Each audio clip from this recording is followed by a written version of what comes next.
Good evening, everybody, and welcome to licensing on the 1st of November.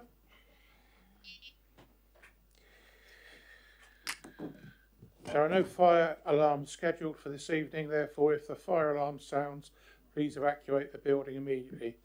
The fire exits are located at the rear and side of this room, and exit through the reception and meet at the War Memorial Park, please. Please note that this meeting is being webcast live on the internet. The webcast will also be published to YouTube after the meeting. Confirmation that it's working here. Mobile phones, please switch them off or onto silent, please.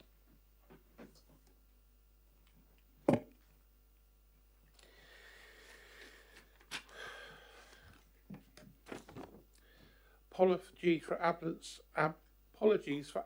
and substitutions. I don't think we got any. No.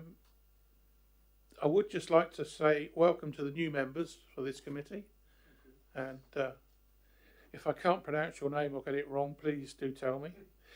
And also to introduce Emma Coles, who's the new licensing officer. Is that right? Team leader. Oh, sorry, team leader. Who's taken over from Sophie. So, yes. Right. Declarations of interest. Does anybody have any? Urgent matters? None. Appointment of vice chairman. Put my specs on for this. Councillor Taylor. Thank you, Chair. Can I propose Councillor Godison as vice chair? Thank you. All those in favour, please show. Is there anybody standing against? No. Okay. Councillor Godison, we couldn't find your name tag. I'm officially missing. But we found a vice chairman one of an old one. So your name tag's there. Yeah, I thought it was quite funny, huh? Minutes of the meeting held on the 22nd of February 21. That was a Zoom meeting, and I had to join halfway through because we had internet problems. You've all had them in front of you. Do you all agree them being a true record that I should sign? Thank you very much.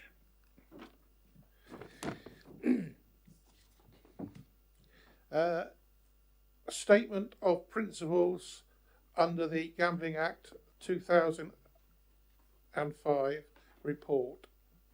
And it's being introduced tonight by Councillor Draper.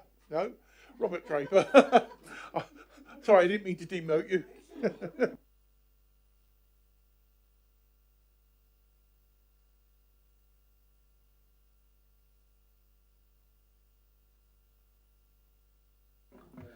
Okay, right, there we go. I'm appearing live on TV now, that's great.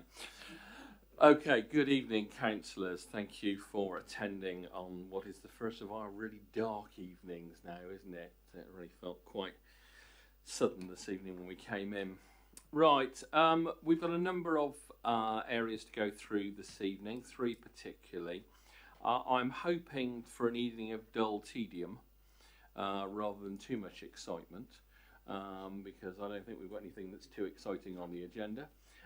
Those of you who have the pleasure of having licensing training with me will no doubt understand my rather dry wit, as Councillor Leeks as to when will the wit start, but anyway. So we'll start with the number 6, Statement of Principles under the Gambling Act. I'm not going to read through the paper, which was carefully crafted by Emma here, because I'm sure you've all read it through. The key issue with the Gambling Act, as with the other ones today, is that we have a statutory duty to review these policies. So we are reviewing this policy under our statutory time limit for the Gambling Act. For no other reason, there is no change to it. So, as I said, it's not a very exciting thing to do. We're doing it because we have to do it. The key issue for us this evening, and the one where there may be some questions, is that the theme that runs through these three things that we're looking at this evening is the assimilation with the policies with Hart District Council. Now, what I want to make clear right at the start of proceedings is that whilst we are moving forward with the shared licensing services, which we've run for a number of years, one of the key aims of that has been the integration of the policies of the two authorities. But, and this is the really key bit for you, you remain an independent licensing authority from Hart, and Hart are an independent licensing authority from you. So even though you may have shared policies, and you may share the wording, the decisions that you make as councillors affect Basingstoke and Dean. They do not affect Hart, and any decisions made by Hart do not affect Basingstoke and Dean. The reason that we're moving forward with the shared licensing service and the harmonisation of policies is one solely of efficiency. So from the officer's perspective, Emma and her team only have to produce one set of policies. Now, that does not mean that the nuances of some of the policies are lost. And as we have the two most rigorously statutorily enforced policies before us, gambling and the Licensing Act, there isn't a great deal of variation in these policies because neither of those pieces of legislation allows it. We don't have a great deal of what might euphemistically call wiggle room as to how we deliver these services and how we undertake the licensing process. Where we get to things like the taxi licensing policy, they are and remain substantially different. But these are very similar. And of the ones that we're going to look at this evening, gambling is the one that is the most similar, because the gambling is, as I'm sure you're aware, largely controlled by the Gambling Commission, and the elements that are controlled by local authority is relatively small. So there is no change to this. We have been out to consultation earlier in the year on the gambling policy. Nobody commented on the proposed new gambling policy because it looked exactly the same as the last gambling policy. Councillor? May I? You may. What would happen to... Could you make sure you use your microphone, please? That's that. There you go. I'm used to people being able to hear my voice without a microphone. What would happen if we wanted to change the policy so that it wasn't in line with Hart? For instance, having lived in Fleet a while back, if you look at one of the things I noticed in the document was that there was a kind of a presumption of closing licensed alcohol serving premises at between 12 o'clock and 2 a.m. rather than the current 3:30 a.m. It seems to me that there's a possibility that what suits Fleet High Street doesn't necessarily suit the top of the town. So if we argued and successfully agreed here that we wanted our licensed premises to stay open till 3:30 by default, what would happen to this strategy of having matching policies? It's just one example of where it could conceivably happen.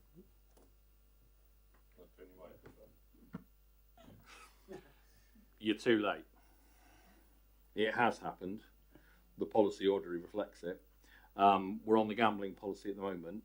If you're happy enough to allow me to answer that when we come to the Licensing Act policy, because that exact situation exists at the moment. But there is no problem about that. We can accommodate that with ease. Yes, we've already done so. But the gambling policy, there is no difference between what Hart DC and Basingstoke and Dean Borough Council wish to achieve from their different policies. So it's absolutely fine to keep them the same.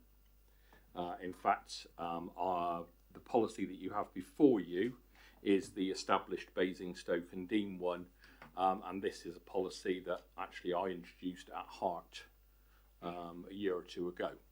So rather than, I moved Hart onto the Basingstoke and Dean policy. It doesn't say any different, it says it in a different way, but the outcomes and that are exactly the same, because there's so little latitude, if you like, for us to do anything different other than what's specified by the legislation within the gambling area.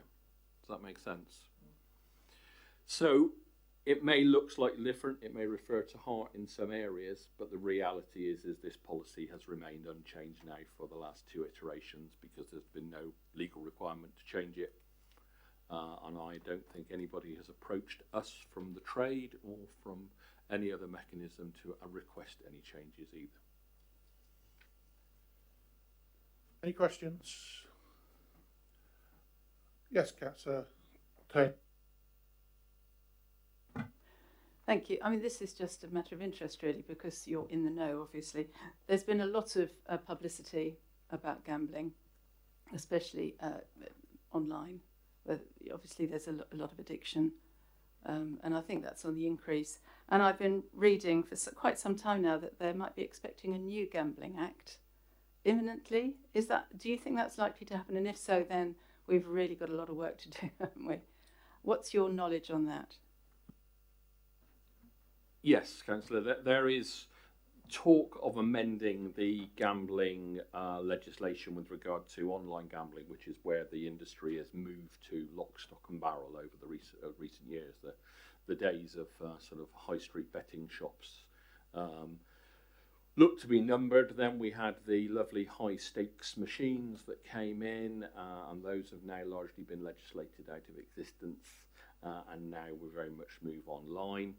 I think that will almost certainly occur. I think it will be done probably within the confines of the current regulations, because it can be done within regulation rather than change to the actual act itself. But equally, from our perspective as a local authority, we have no control over this matter because we don't control online gambling.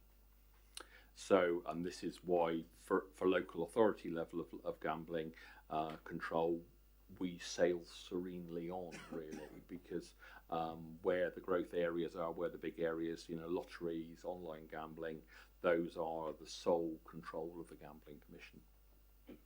So, we will continue to have influence over the smaller operators on the high street, but their presence is probably on the wane. Councillor Goddison. Thank you, Chairman. Purely as a matter of curiosity, I noticed on 282, talking about applicants are required to consider the following steps in promoting all 3 objects. Training for staff on how to recognise somebody with or developing a gambling addiction. Is that taken reasonably seriously, and what sort of training would that involve them in? So yes, the individual betting companies do have some very rigorous procedures, and they are training staff to look at who their regulars are, who spends a lot of time, particularly on the various machines, the amount bet by various individuals on various things, to look at patterns. I mean, they've always been very sensitive about pattern betting anyway, because obviously there is always the risk of somebody beating the system, and that never plays well with the betting organisations.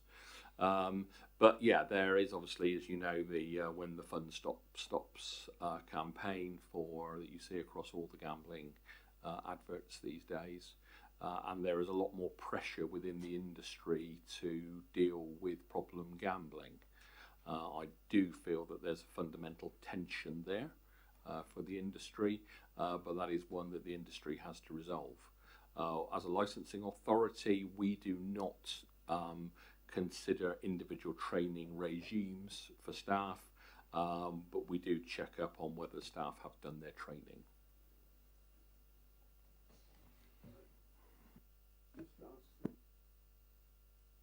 Purely as a matter of curiosity, I wonder if I don't quite understand what it means. 295, if the relevant council deems action is justified, its options are two, and then one of them is excluded a fault condition imposed by the Secretary of State. What exactly does that? I don't quite understand what exactly that means.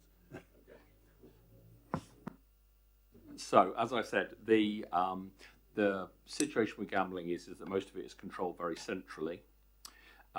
If we, as an authority, for example, feel that there is something within our area that means there is a specific problem, and let's say late night opening or something like that, then we could, as a licensing authority, take a decision to restrict opening hours or impose additional restrictions above and beyond those that are recommended within the Gambling Commission guidance.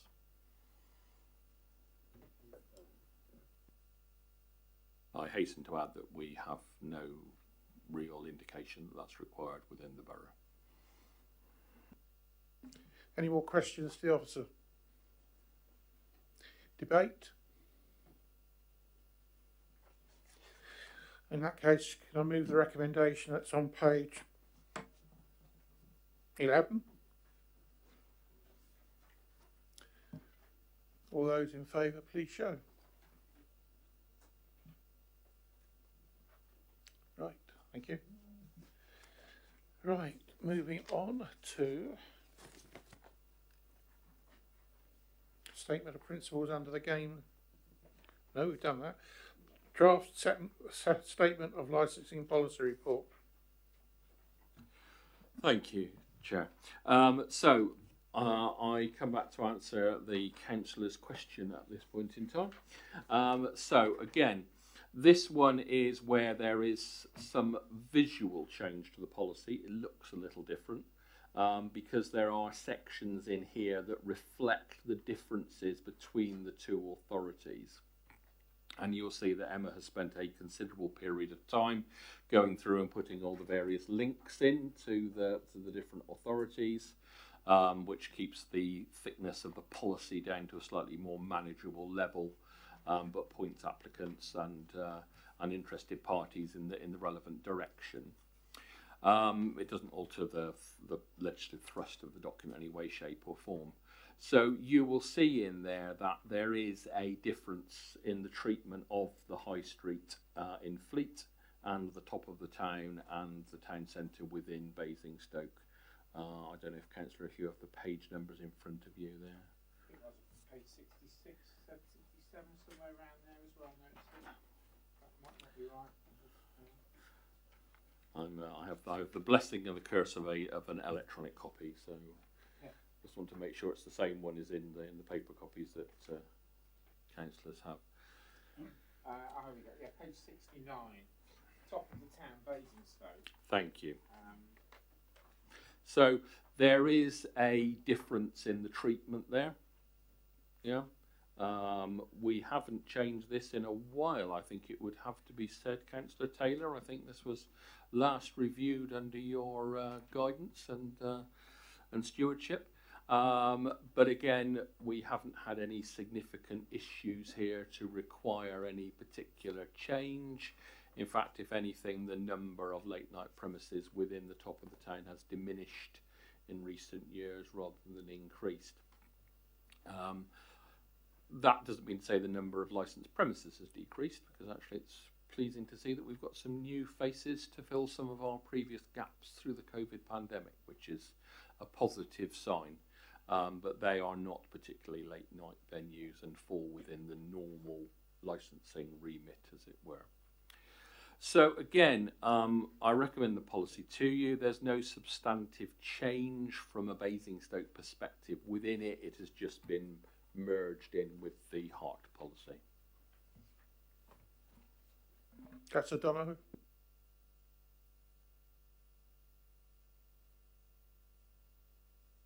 Sorry. Tell I'm a newbie, can't you? So first of all, I think you've answered my question in that although it's a single policy, you've got sort of variations to cater for the different geographical areas. I've picked up on that now. What I'm interested in is that it just seemed to worry me a tiny bit that you've got a presumption that you wouldn't grant hours later than 12 midnight and 2 a.m. at the top of the town, but there were existing premises that already opened until between 3 and 4. Am I right in thinking that historically that means that those 3 a.m., 4 a.m. Closing times were granted despite the fact that that presumption existed at the time? Is that question clear? Clear enough to me. Thank you. Suits you, Michael. Okay. So yes, you have a policy as an authority, and your policy sets out what your normal considerations are for any premises. As officers, we cannot grant a licence that falls outside of the stated policy of the authority. So if somebody comes to us and says, I want my nightclub to operate until 4 a.m, then as an officer, we can't routinely grant that. But that would not prevent it going to subcommittee, for consideration.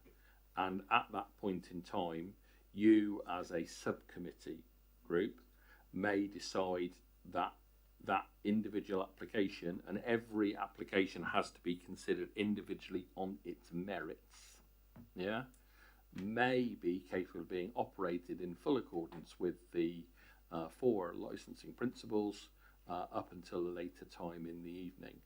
Now, I'm afraid to say that I was not doing licensing in Basingstoke-on-Dean when the other premises that have a later time period were granted their licence. Again, I refer to Councillor Taylor and Councillor Leeks, who have more experience in this area than I do, duration-wise, if nothing else. And they may be able to furnish you with some more background to those particular premises. I leave that to the discretion of the chair. Councillor Taylor, you had your hand up. Yes, a little bit of history for Councillor Donoghue. And this is before Robert's time. But when we drafted this policy, we decided that actually at the top of town, 2 a.m. was really late enough for any new premises to close. And it just so happened that one slipped through the net. I was absolutely hopping mad about it, really, really mad about it. And that was fever. And it was somehow granted a licence up to 4 a.m.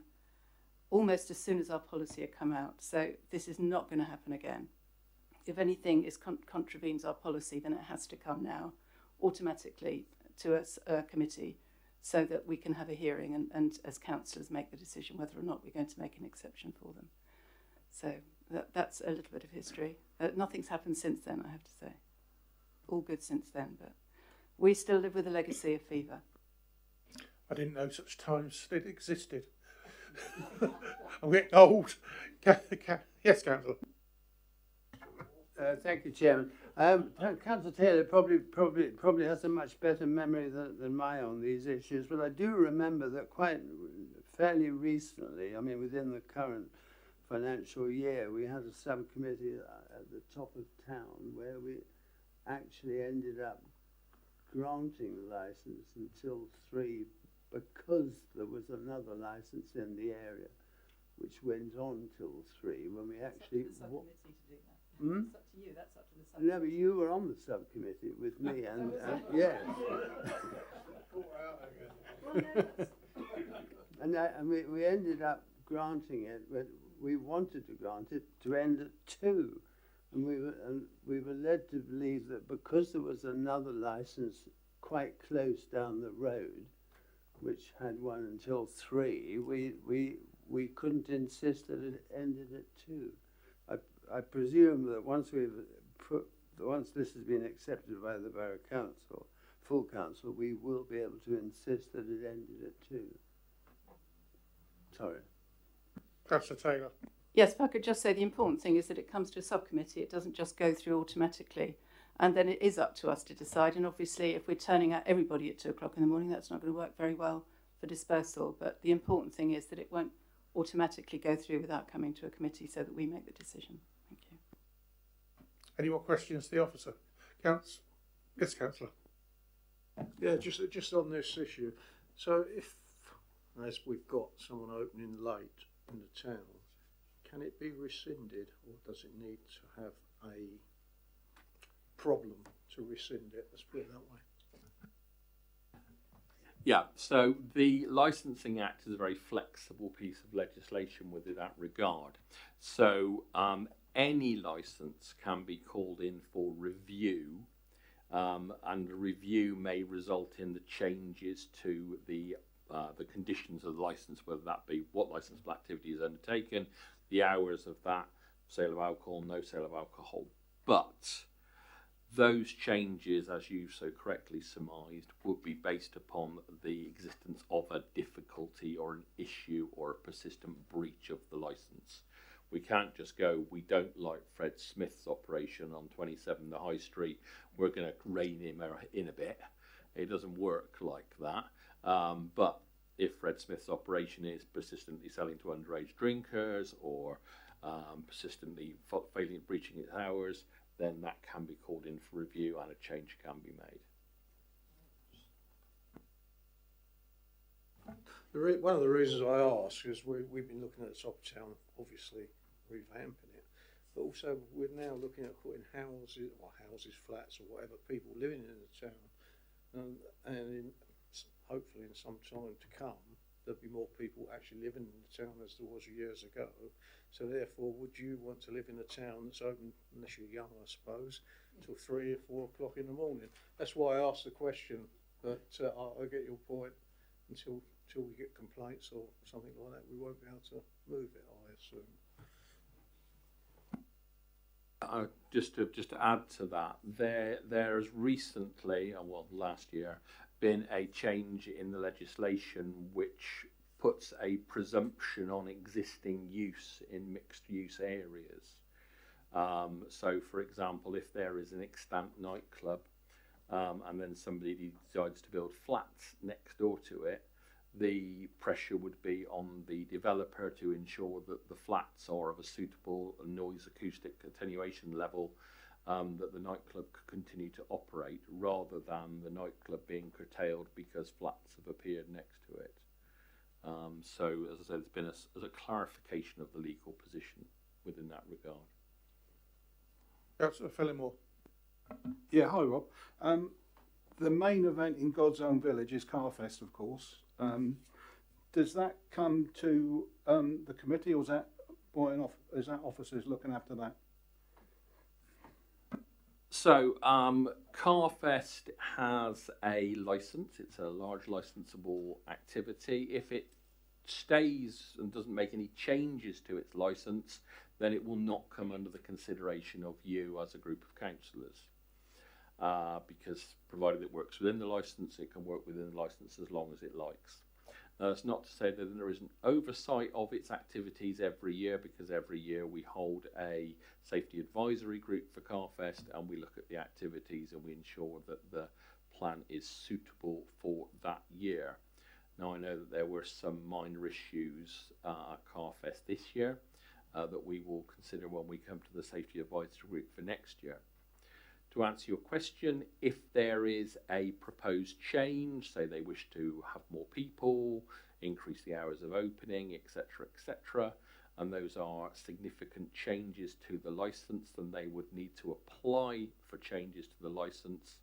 If that were to be the case, it is highly likely that there would be objections and representations, and once there are objections and representations, then they will be considered by a subcommittee of this committee.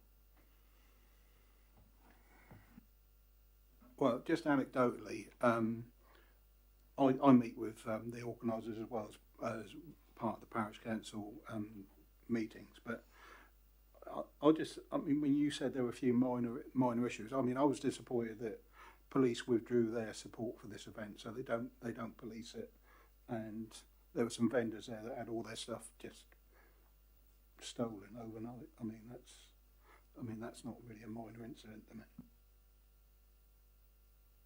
I would say it's not a licensing offence either. No. So, yeah, I mean, it's a big event. There will always be issues with any big event. I'm not condoning any of the activity that went on, but absolutely, I've seen your predecessor on stage. Am I right in saying it's the biggest event in the borough? it is the biggest event in the All right, any other questions to the officer? Yes, Councillor. Sorry, thank you, Chair. Just a very insignificant point of administration. On page 53, it says, once approved, the policy will be in place for a 3-year period. On page 57, it says this statement of licensing policy will continue for a 5-year period. So one of them is presumably incorrect. Yeah, I'll sack Emma now. Sorry, Emma. Oh, sorry. Yeah, I'll say that again for the benefit of the mic. I'll sack Emma now. Yeah, that's what is known in the trade as a typo. I think we'll find the policy has a 5-year duration these days. I understand it's to make sure councillors read these items. Councillor Taylor. This is part question, part comment. I was going to ask if we were one licensing authority or two, because I have to be honest, when I read this through, it seems to have a bit of an identity crisis, I think. There are places where we talk about authorities, places where we talk about authority. There are sentences, to be honest, that don't quite make sense. I think there's a bit more work to be done on some of the grammar if we are going to change it all like that. It's just not consistent. My thinking is it does look very much to me like Basingstoke's policy with a bit of heart thrown in.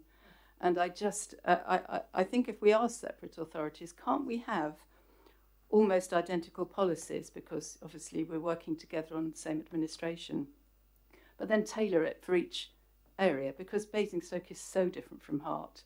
And then it would be, I think it'd be easier to do, if I'm honest. I'm looking at Emma and all the work that you've probably done so far.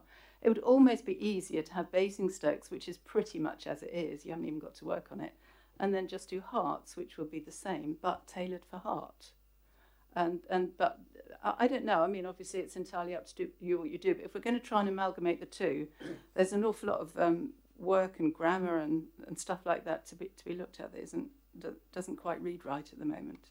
I don't know if anybody else agrees with me or if that's just me being pedantic, but I am a bit pedantic, as you know. Sorry. I'm wary of having two versions, because when changes come along, you've got to remember to do changes in two documents, and they won't necessarily be in exactly the same places.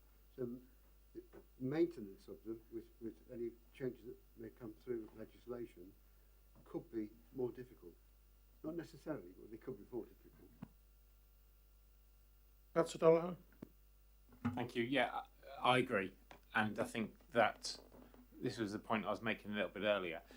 I was reassured by the fact that there are sections of the document that do make adjustments. It may simply be that the structure of the document could have a little look at the structure of the document, where you have a Basingstoke section and a Hart section. Because I agree with you that there's actually more work involved sometimes in trying to thread the needle through this circuitous sort of chain. But then again, I do see the benefits of having a single document to manage. So I do wonder if the structure of the document is the way to solve that problem.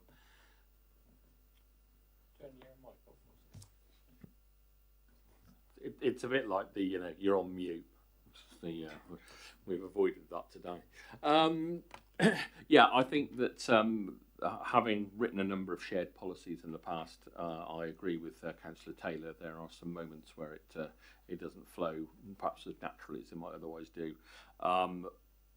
As is usual in the circumstances, what I would ask if you're happy to approve the document for use, is to grant myself as head of service the power to do minor administrative changes to it, without obviously changing the nature of the document, but some, if there's a bit more flow and a bit more wording in there, I'm happy to do so. I would support my learned councillors' view that one document is much easier to manage than two. The amount of it's a bit like your DNA here. The amount of DNA that is identical grossly exceeds the amount that is difference within the policy. And I am more than comfortable with keeping those relatively small sections as sitting unique within the policy, and keeping it as one, though I note your comments. And yeah, I'm perfectly happy to go away and do a rewrite with Emma to ensure that we have a consistent approach to authorities and authority, etc., etc. Yes, as I say, I've done, as you well know, I've done this in other authorities in the past. So I've had this pleasure, and it does amaze me the number of times I've rewritten the policies 5 years later after it's been through committee twice and still spotted the errors within it. So though they don't substantially affect the meaning and the usefulness of the policy, but yes, I too am rather picky about my grammar. So yes, more than happy to if you were happy to vote that power to me at the end, I will make those amendments. Are members happy about that? Good, good. Councillor. So, thank you, Chair. Just ask another quick question. But page 75, 14.6, where there are no representations about an application talking about new premises licence, the licence will be automatically granted after 28 days. So are we does that mean that even if licensing officers have some doubts about the application, if no representations are come, they are obliged to pass it? The fundamental principle of the Licensing Act 2003 is that it is a piece of so-called permissive legislation, i.e. that where applicants are given what they ask for unless there is a reason not to do it because it's illegal, because they meet the 4 licensing objectives, or because there are representations to it. If there are particularly grievous issues within their application, then those will be picked up by the licensing team, and we will seek to proffer sage advice to applicants. But fundamentally, unless anybody objects, they get what they apply for. Isn't that a bit risky? I think you'll find that the diligence of the licensing team is very much in your favour here. Particularly now we are past the heady days of 2005, when every single licence in the land was converted from the old magistrate's licence into the new one, and perhaps scrutiny was not as rigorous as it might have been, and where every authority was processing hundreds of licences in the space of a few months. These days, new licences and amendments to licences come in, well, a few times a week on a busy week.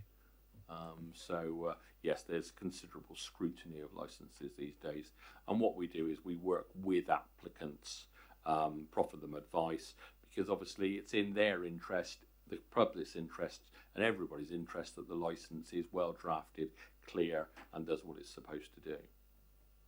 Nobody benefits from poor licence conditions. Basically, what you're saying is that if such a situation were to occur, your method of dealing with it would be to try to persuade the applicant to change his application so it didn't include what you had concerns about. We can be very persuasive. No, I'm sure. Councillor Phillimore. Yeah, but isn't there? The applicant has to jump through hoops as well in terms of advertising it in a paper at quite expensive rates. I mean, I've been on that side of the table. I mean, it's not as if it goes under the radar. No, I will very much agree with Councillor Phillimore here that it has to be advertised in the local paper or the local publication. It has to be advertised around the premises. People tend to take an interest in blue notices when they appear on lampposts. And word tends to quickly spread. There's usually a fair degree of local interest and local engagement. And if people decide they're comfortable, then they're comfortable, quite frankly. But as I say, if the quality of the application is poor, the application must cover the 4 licensing objectives. And if licensing authorities aren't happy with that, then we will raise that with the applicant. Any more questions to the officer? Debate? Okay, the recommendation is on page 51. I'm happy to move the recommendation. Agree, all of you? Okay, thank you very much. Councillor, can I just, sorry, Chair, can I just ask that the committee also approve myself to make any necessary administrative changes? Okay, do you all agree upon that? Good. Thank you. Licence enforcement policy 101 to 136. Yeah, anybody who'd like me to repeat my life for the last hour, this is your chance. Yes, this is very much a rerun of the previous ones. It again is a policy that will be used across both authorities. The enforcement policy is a very standard document across all things. It basically says that there will be staged enforcement, and that level of enforcement will be in accordance with the particular legislation that covers the individual parts of the licensing the licensing service. So there are various routes through there according to whether it's Licensing Act, whether it's Gambling Act, whether it's taxis, etc., etc. A lot of certainly the taxi stuff is also pretty much a straight lift out of your taxi policy, to be quite honest with you. And again, there are absolutely no changes to this than you've ever had in any of your enforcement policies before. It simply brings the two together. I don't think there's anything in there that anybody's going to object to. Any questions, anybody? Councillor Taylor, followed by Councillor Goodison. Just a quick question, no objection at all. I know obviously Andy is quite busy doing all sorts of checking up and enforcements on alcohol and taxes. Does he ever have to do very much with gambling, or is that really just very quiet in Basingstoke? Gambling, very, very quiet. So we do routine inspections of the gambling premises. As I say, to check things like their training records. It's more an audit process, to be quite honest with you. As I say, the number of smaller gambling operators is virtually non-existent these days. It's all the big chains. So they're very well set up. They're very well organised. So I can't honestly remember the last time we had a complaint about gambling within the borough. Councillor Goodison. Again, no objections at all. I'm just curious. Where page 118, 312, premises and clubs licensed under the Licence Act will be visited according to an allocated risk rating. As a matter of interest, how often do you find it necessary to visit and inspect premises? Does that happen very often? Is that Well, depending on the risk rating. So some of our premises see quite a lot of the licensing team or the police licensing enforcement officer, because obviously we work very closely with them. Other ones we go to relatively infrequently. We don't tend to say that we're coing. We just tend to knock on their door and gently march in and ask to see their licence, etc., etc. Every now and then we do a little run out to some of our more rural locations, just in case they don't get a little bit overconfident about their opening hours, particularly. I says, as a man of a rural upbringing. It's, as I say, it reflects the policy. It's very much based on the risk that we have there, and obviously we have a daily report from the police regarding incidents that occur within licensed premises, which are specifically logged. So if there are specific issues, we will deal with those on a very targeted basis. Yes, Councillor. Thank you. Looking at the animal welfare section, page 128, 129, 130, 30. First of all, I was looking for table 1. It says under the range of acts and regulations detailed at table 1, and forgive me, but I can't find table 1. Is that? I think it might be further back in the appendices? in the document. But, yeah. Yeah. Okay. I'm happy to. Okay. Well, forgive me if my question mistakenly covers something that's in Table 1. And looking through it, it covers. I mean, I'm sort of animal welfare was one of my passions, and I've looked. I noticed that it covers zoos and it covers a range of areas like docking of dogs, dog fighting, that sort of thing. But it doesn't appear to cover circuses in any way. And I wondered if we had anything that covered preventing circuses that might, if any such circuses still exist, that did use animals in a way that wasn't acceptable. Do you have anything in the policy on that? Do we need anything in the policy on that? And thank you very much. I found Table 1. Look at that while you. So circuses. While you answer me, I'll look at Table 1. Oh. So we come back to trained animals. So yes, there is no provision for circuses because circuses fall outside of the Animal Welfare Act. However, the Animal Welfare Act does bring into the local authority remit the concept of performing animals. And as you rightly say, that sort of thing within circuses these days is rather un-PC. But there are a wide range of performing animal acts, whether that be ferret racing, whether that be, I don't know, there's a whole number of different things. Any of the animals that are used for film props, for example, where they train to do certain things. So performing animals are within our remit now, and that may cast its net fairly widely. But circuses move around the country, whereas we are based with our enforcement powers reside within the borough and do not extend past the edges of the borough.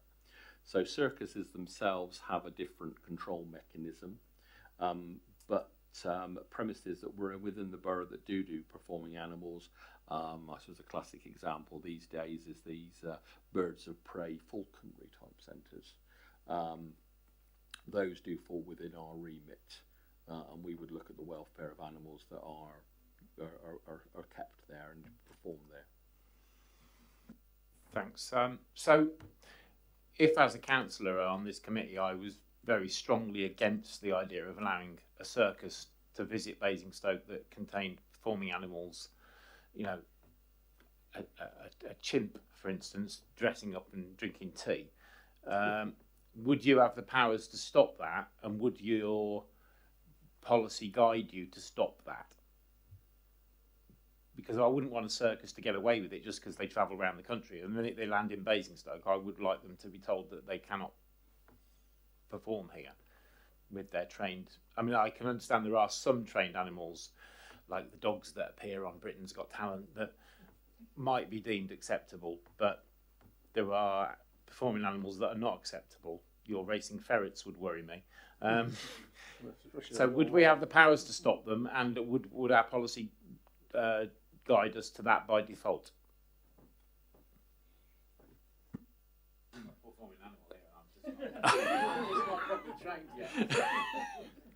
No comment, Councillor. As I come back, we don't have any power over circuses, but circuses have a base, and the authority that within whose area they reside would have the power to control it. It's called the home authority principle.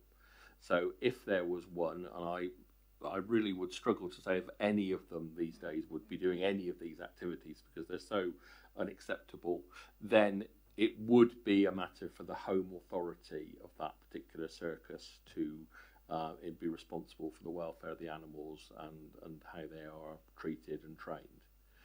So there is a controlling factor there. It just wouldn't be us because we don't have a circus based within this area.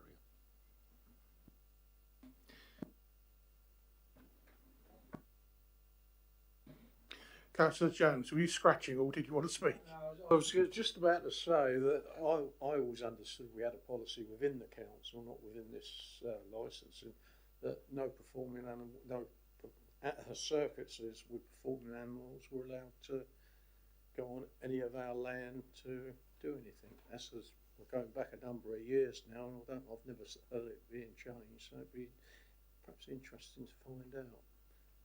Especially when we talked about the park years ago, we had circuses and things like that. As I say, I think they've been pretty much legislated out of existence these days. So, Councillor Robinson.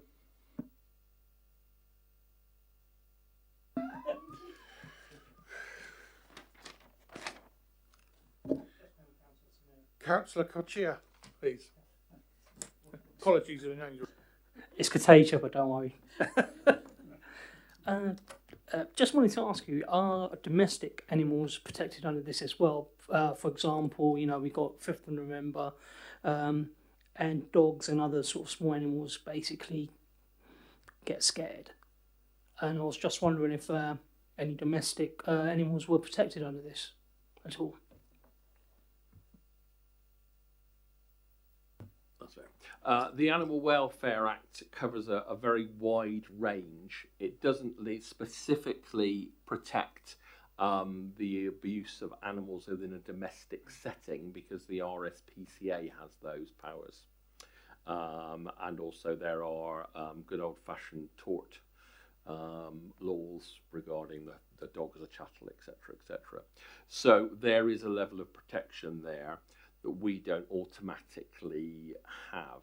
However, I am sure that you will have all seen our lovely dog warden, Laura Yates, who is across our paper with regular attendance, and Laura works very closely with the RSPCA and the police to support in occasions where we do come across animal welfare or animal abuse within the authority, though we wouldn't be the lead authority for prosecution or with that, but we do support that.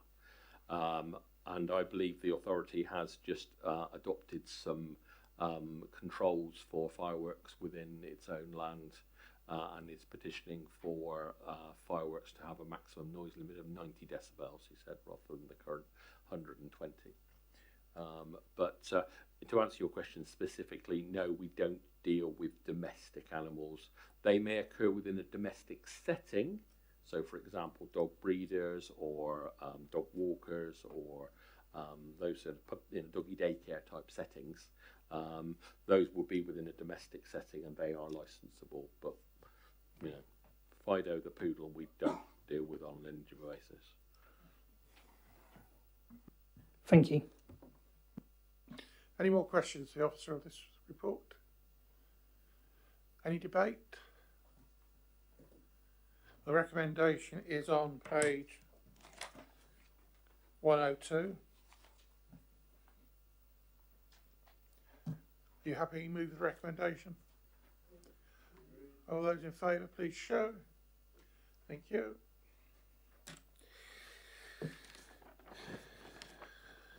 Review of work programme on page 137, 138. Yes, it's a really exciting work programme.